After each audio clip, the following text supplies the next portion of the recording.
What is it exactly about this place? Over the past century, the system here, the tradition, whatever it is that took hold here, churned out a tremendous number of the world's most important chefs. Point, Chapelle, Trois Gros, Bocuse, and as importantly, influenced nearly all the rest of them. Why Lyon? Why is this such a gastronomic capital, though? I mean, why Bocuse here? Why Trois Gros here? Why all of these great chefs? Because Lyon it's really positioned between the north and the south. Right. You are locked in between Burgundy and Rhone. Lyon, it's the second largest city in France, situated in the southeast of the country, midway between the Alps in the east and the Mediterranean to the south. This was also a bottleneck when cars became the mode of transportation. It goes right to the heart of the idea of the Michelin, driving the destination on the way to the... Completely. Out of that system came chefs like this guy, Daniel Boulud. Like Prince or Madonna, he needs really only one name, in New York or anywhere in the chef world, Daniel. The name of his three-star eponymous restaurant in Manhattan, one of many in an empire that stretches from London to Singapore. He came from here, a farm outside the city of Lyon, through the city's great kitchens to Le Cirque in New York, then his flagship. So when did you start working with food? 14 years old, 1969. Uh-huh. I started as an apprentice in Lyon. He started as so many French cooks of his time did, at the very bottom, as a 14-year-old apprentice in the restaurant Nandron. What was your first job in the kitchen? They used to call me the beaver because I was just washing every single day. You know, they make you clean the vegetable, they make you carry all the boxes from the market. 14, you can't do that anymore, can you? I don't think you can make him work 12 hours a day. Right. And pay him maybe $1 a month, you know what I mean? That's, Oh, the good old days. yeah, well. Why Lyon? Why here? Look at the fundamentals, the things the Lyonnais think of as birthrights. The right, for instance, to eat delicious cured pork in unimaginably delicious forms. The art of charcuterie, Lyonnais can't live without it. Look at this. Terrine, pâté, sausages, rillettes. It's an art that's revered here and widely enjoyed. Monsieur Renaud. Bonjour. Merci. Avec grand plaisir. Tony. Bonjour, monsieur. Tony, voilà. Tony.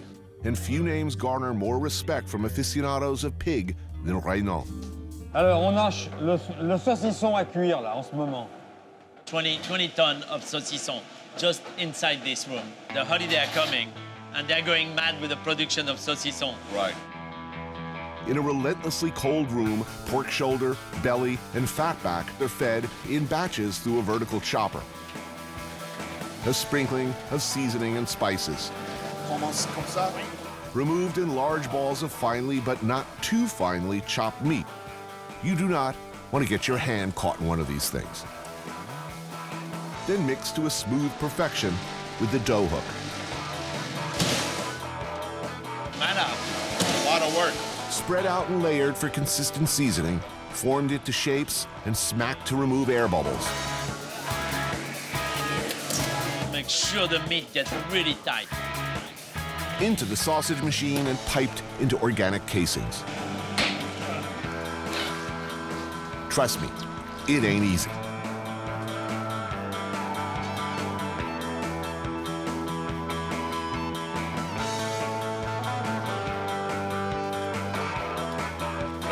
No, Tony. Very light touch. Let's see there, wise guy. Come on, let's see this.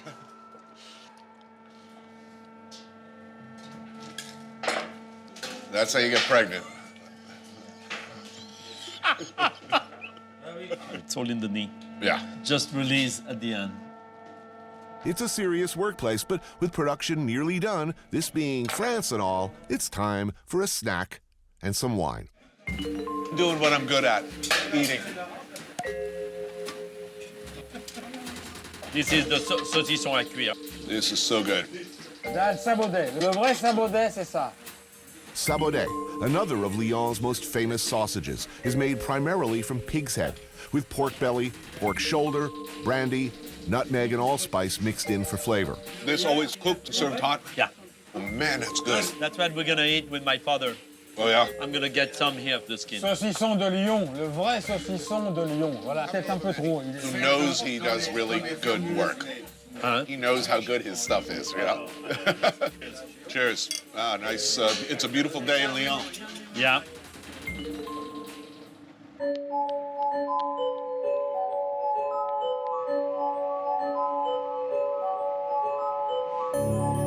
In Lyon, a city that believes absolutely in the power of food, one name is everywhere. A name that brought honor, attention, and millions of visitors to the city. Though there have been many chef heroes in the annals of gastronomy, in Lyon and even across France, one name stands above all others. Murals, bridges, markets, casual brasserie, the name of Monsieur Paul is everywhere. But one of his most enduring institutions is this, l'Institut Bocuse, one of the nation's great culinary schools.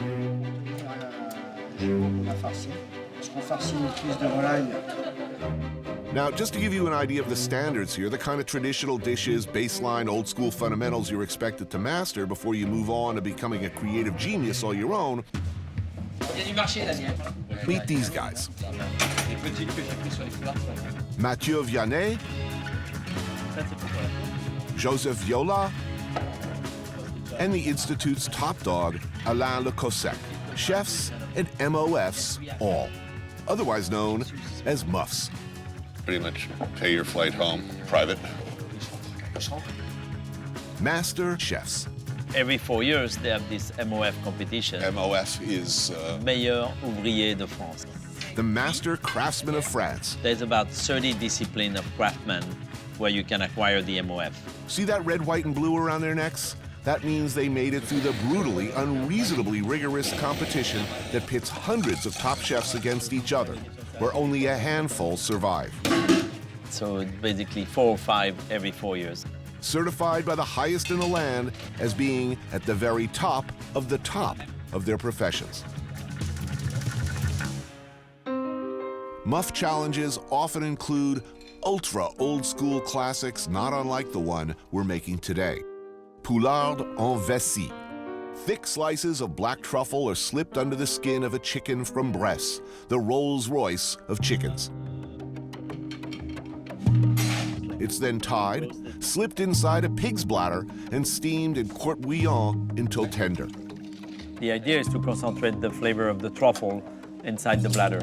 The dish they choose, it's always in reference to a chef of the past. And this was a dish La Mère Brasier was doing. The at times brutal world of the Michelin star kitchen looks much of the time like a boys' club. But where did they come from? If we track back a bit to where it all began for Lyon and for many of the chefs whose names we now know and look up to, it all goes back to here. La Mère Brasier, the godmother, the original master, teacher, chef, force. 2 restaurants with 3 Michelin stars, an achievement no one, male or female, had ever attained, and for many years, Lyon's most famous chef. Her influence runs right through every kitchen that's come since, and her graduates carry on her recipes and her traditions. This was one of hers, a signature. For the next hour, you keep putting hot bouillon like this. The most miserable thing is when the bladder explodes. It's never a good thing when a bladder explodes. As the chicken cooks, the bladder starts to really expand. You have to talk to your bladder. I do all the time, believe me. Please hold up, please hold up. You're not here.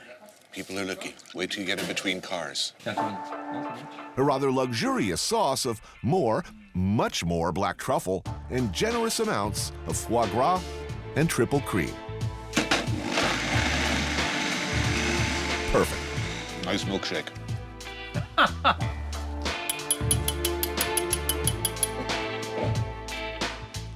Slightly pink around the legs, but cooked through, the flesh perfumed by the generous slices of truffle. Who gets to eat like this? We do. How is it, Tony? It is divine. You see the perfect balance in the sauce. If I was a chicken, that's the way I would like to end up. Even if I weren't a chicken, I'd want to go like this. Guys surrounded by truffles and foie gras and fine wine. Bonté et merci.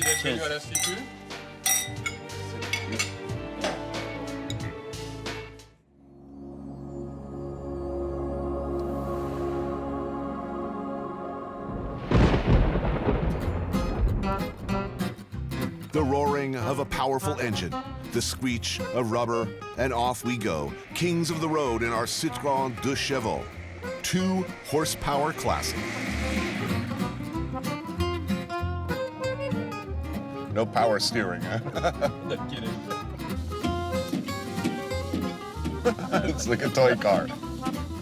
We're going back in time a bit, to the area where Danielle grew up, where life was very different from New York. Were you the misfit of the family? Rebellious or... I was quite rebellious. My parents were talking to me about the idea of taking over the farm. As the oldest son, that would have been the logical thing. Right, And, but the farmer's life was not for you. No. He grew up in a true farm family. You milked the cows, tended the animals. Danielle claims he never even saw processed food until he was a teenager.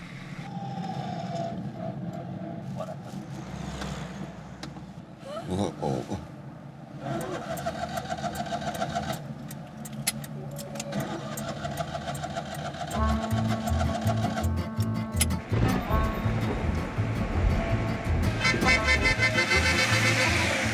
Elle est à la poubelle, ta voiture. Tu vas aller me garder si tu veux pas. A brief respite by the side of the road, and some passers-by are apparently less appreciative of fine automobiles than we are. A short consultation with an automotive professional, and we're back on the road. Back, in this case, to school. This was Danielle's old elementary school in the nearby town of Saint-Pierre-de-Chandieu. I am automatically taken back to memories of my own school days. The smell of caustic pine cleaner, chalkboards, and fear. The cruel ministrations of tiny-eyed lunch ladies slopping can loads of prison chow into steam tables. Chipped beef, tuna noodle surprise, and powdered mashed potatoes that haunt my sense memories still.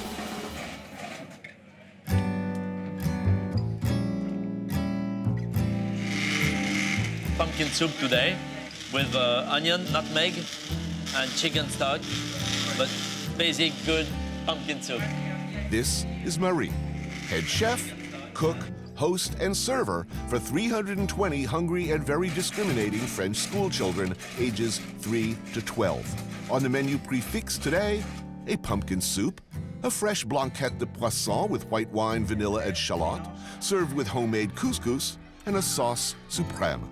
This is a very sophisticated meal for children. That's a nice meal. I was a little shit in school, frankly. Yeah. And like a lot of the other students, we were like, I want pizza, pizza, pizza. Are the children here open to variety? Oui, beaucoup. Enfin, ils aiment bien, ils mangent très bien. You want to make sure that they always get a little challenged by how the food looks, then the smell, and also the taste after. I think she has a very strict budget. In the USA, greatest country in the world, no doubt, we spend an average of $2.75 per student for public school lunch. Compare and contrast. €1,05 maximum. $1.50. Did you eat this well when you were here? Absolutely. Je m'appelle Tony. Bonjour. Bonjour. Bonjour, Daniel. Ça va? The kids attack their food like hungry trenchermen, wiping out 3 servings in the time it takes me to eat 1. I guess they like it. It's good. Delicious. Well, yeah, this is good. I tell you, I don't think my chef in New York will do better. I love they cook with wine, too. You're going to jail for that in the States. Exactly, I'm making the sauce. Crap, these kids eat fast. But look how fast this kid eats. Turn your head, they'll eat your soup right out of your plate. My school lunchroom, you pushed up your tray just like in prison. Stop. Here. Move it along. Stop. Yeah, here Move it along. they come to you and serve you. Most important thing, and that we see here, is the love Mary gives to the food she makes and to the kids she serves. I think it has a lot to do with the reaction they have to food. Dessert is homemade fromage blanc, farmer cheese, with chocolate and orange segments. What do you want to be when you grow up? Yeah, veterinarian. Fireman. Et toi, tu veux quoi? Ingénieur en armement. Engineering, machine gun. He wants to make machine guns? Engineer in machine gun, yeah. Okay, keep an eye on that one. All right.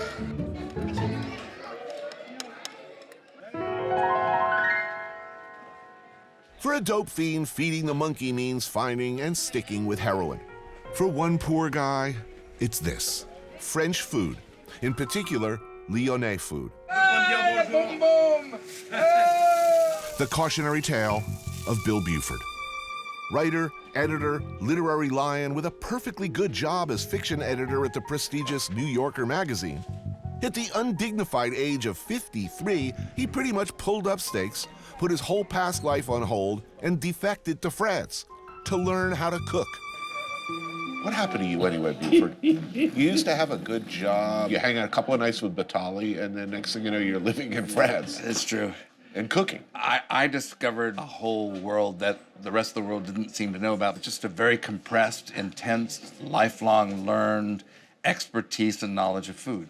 It's not the Food Network, and it's not glossy magazines, and it's not something you get from reading a recipe book. It's something you get by just going deep. And I was afraid of France because I knew if I took on the subject of French food, I'd have to go really deep. So we went, and we thought we'd stay for 6 months, and we stayed for 5 years. We meet at Bouchon Comptoir à Belle. A Bouchon is a uniquely Lyonnais institution, a casual, laid-back kind of a pub/bistro with a limited, usually old-school menu and always an unpretentious vibe. People come here to unwind, to relax, and to eat with abandon. So you say outright recently in one of your published works that Lyon is better than Paris. Lyon is a dark, tragic, beautiful, well-eating city, and everybody here knows that they have a really good life, and they don't give a flying fig if anybody else knows about it. They don't actually want visitors. If you were to pick one iconic dish to represent the Bouchon Lyonnais, it would have to be the quenelles brochées. And not particularly fabulous river fish, pike, folded into a light dough like pâte choux until fluffy and airy but still rich, adrift in a rich, creamy, almost bisque-like Nantua sauce made with crayfish, creme fraiche, white wine, and a splash of brandy. Pretty amazing for really one of the world's less wonderful fish. It's kind of a nice mix of France and Italy. Cheers. Cheers, Guys, gentlemen. good to see you. What a treat to meet together in Lyon.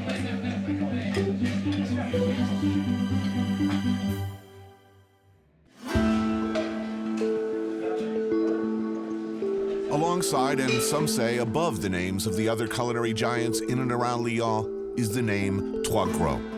Started by the visionary brothers Jean and Pierre, Maison Trois Gros received 3 Michelin stars in 1968 and sparked a dynasty of culinary excellence that continues today with Pierre's son Michel and his son César. My dream was always to put Maison Trois Gros on my resume.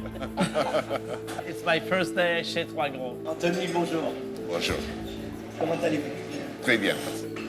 Many have called Maison Trois Gros the best restaurant in the world, and in the 60s, the brothers Pierre and Jean were early, important, and fundamental innovators of what came to be known as Nouvelle Cuisine. Behold one of their breakout classics, one of the truly game-changing, timeless, most influential dishes in history. It seems now maybe a simple thing, but it absolutely turned the world upside down when it debuted on the Trois Gros menu in 1962. I mean, when you have a dish this legendary, this iconic, there's no escaping. The Rolling Stones will always have to play Jumping Jack Flash. If you Google Trois Gros, you'll see this name. So forget everything you have on Google. Watch it now. Okay. Before this, fish was generally overcooked. It was served alongside elaborate garnishes, starches, vegetables.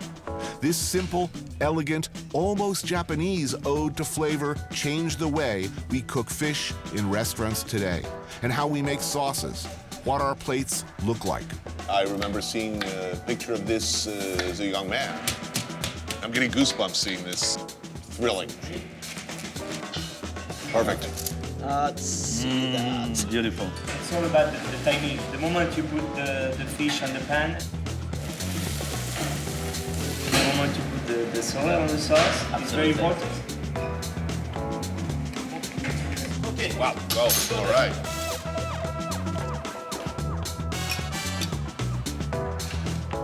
Then, from now to you in the dining room, it will take about 1 minute. Right. So, the 1 minute is the time to have it perfect. Because it's cooking all the way.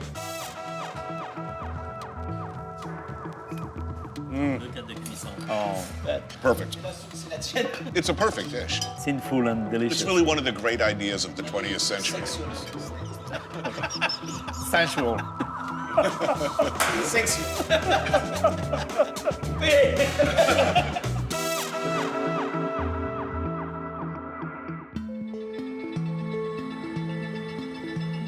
When in Lyon, one can't help but see a line from there, from the rustic dishes of the farm in the Bouchon, to here, the classics of the great tables of Europe. All roads lead here. A major trunk of the tree that goes back to Carême and beyond. Monsieur Paul Bocuse.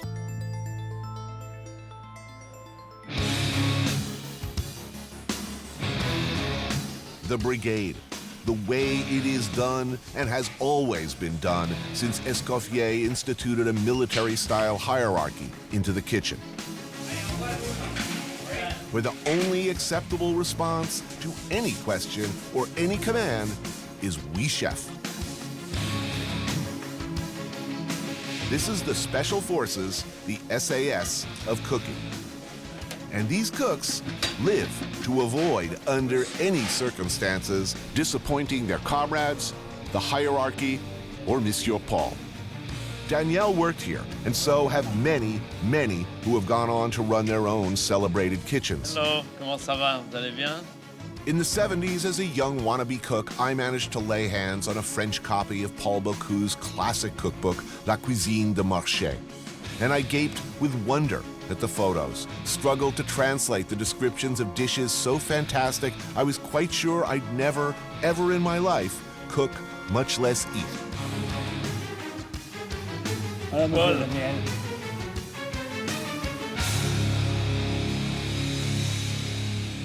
If you could please say how honored and grateful I am to be here. This is a dream come true. Paul, tu sais qu'il est très honoré. Avec plaisir.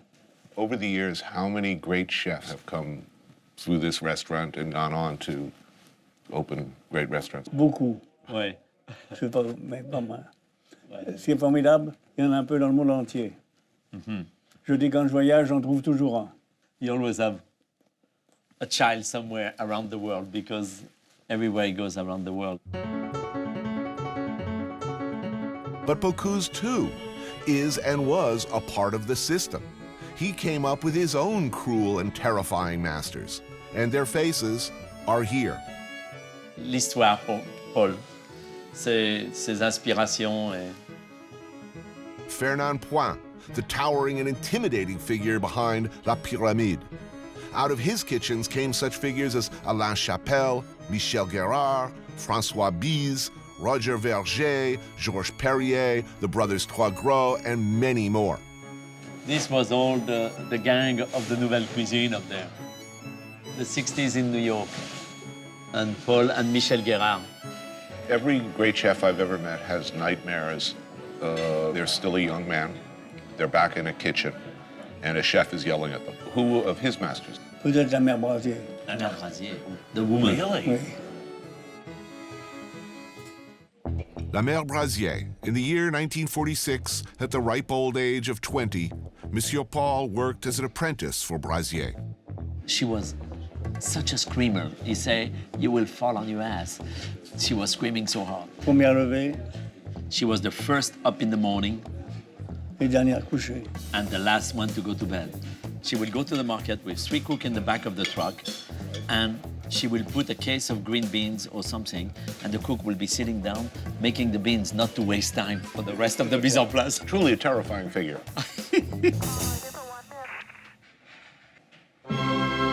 Truffle soup Élysée. I can't tell you how many hours I stared at photos of this dish, how pathetically I tried to replicate it. Never, ever did I think I'd get to try it, much less like this. Loup en croûte feuilletée avec sauce choron. Sea bass with a tomato béarnaise sauce baked in a meticulously crafted millefeuille crust. This is a great moment. Ils ont que 3 caméras. Yeah, you only have 3 cameras? Or... The fish is filled with a delicate lobster mousse, chervil, and tarragon, then wrapped carefully in pastry. Notice, please, the careful and expert tableside carving and service. Nous, ça fait 50 ans qu'on fait les mêmes plats. He has been making the same thing for 50 years. Paul has an amazing respect for classic. A pot au feu, the peasant classic. Tony, get closer. You were totally sending me every one of those pictures, Yeah. by the way. Wow, look at that. This style of dish goes back long before cameras, but it's perfect. Is there a more perfect assortment of colors and textures? In this one, a somewhat more luxurious version. Beef shanks, flank steak, oxtail, veal shanks, chicken, marrow bones, beef ribs, leeks, carrots, turnips, fennel, and parsnips, all stewed long and at low temperature, then served with its own deeply rich broth. I think is enough for the 2 of us. And then this. Oh my God. Messieurs, le lièvre à la royale.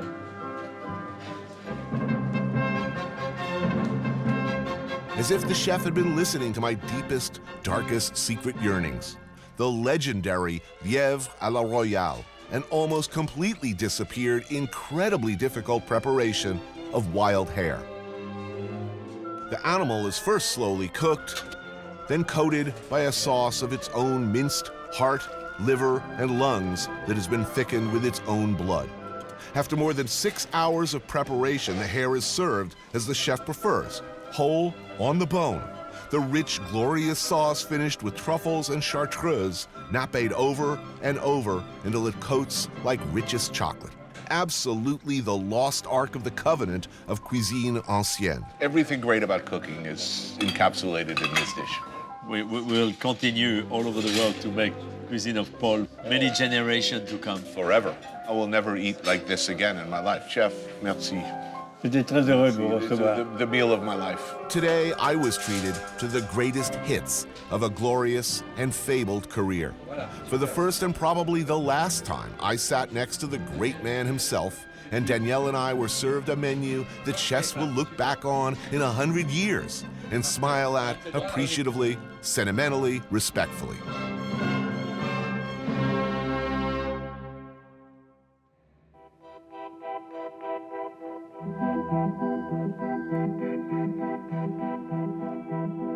So, me and Danielle were going hunting, and over lunch we'd mentioned that fact to Paul Bocuse, who immediately insisted that if we wanted to go duck hunting, we should come by his crib. And so we find ourselves in the morning mist of Les Dômes, a rural area about a half hour outside Lyon. And sure enough, in spite of his 88 years and the fact that he's been less than well, 9 a.m. on the nose, there he is, sitting on top of his beloved John Deere with his faithful dog Festin ready to go. Nice, fresh morning. Yeah, I was just thinking. Smell is beautiful. That dog is happy. The great chef loves this place, and you can see why.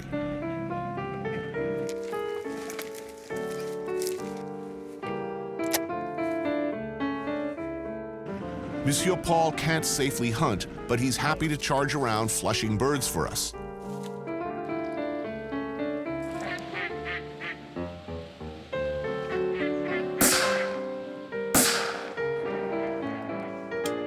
Beautiful. Yeah, it is beautiful. I could do this all day.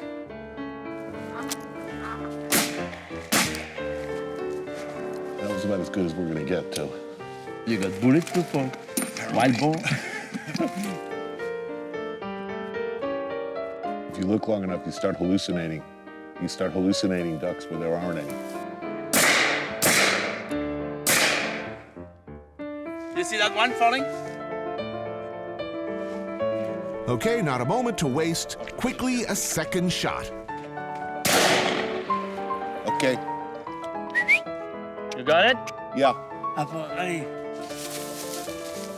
Right there. Là-bas. sur le pont. Festin. Oh, festin. Là, là, là. Between me and Danielle and Festin the dog, we managed to actually bag a few ducks. Good job. Donne là. Yalla, festin. Very good. But easy shot. Then it's back to the lodge, clearly Bocuse's happy place, where we meet up with some hunting buddies of the great chef. You did a good job, no? Qu'est-ce que t'en penses, Tony? Success. Yeah, it's fantastic.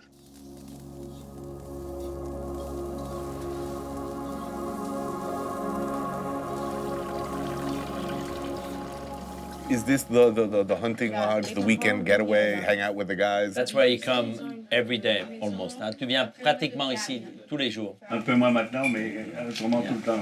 Yeah, a little Il y a bit less. toujours, on piège beaucoup. Look the picture behind. You see?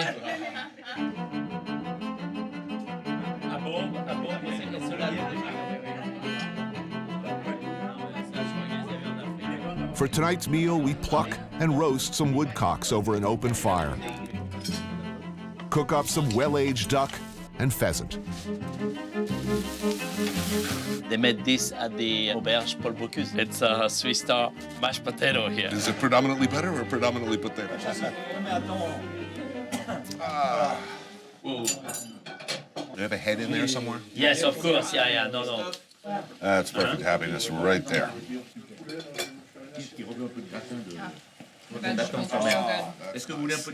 My father used to say,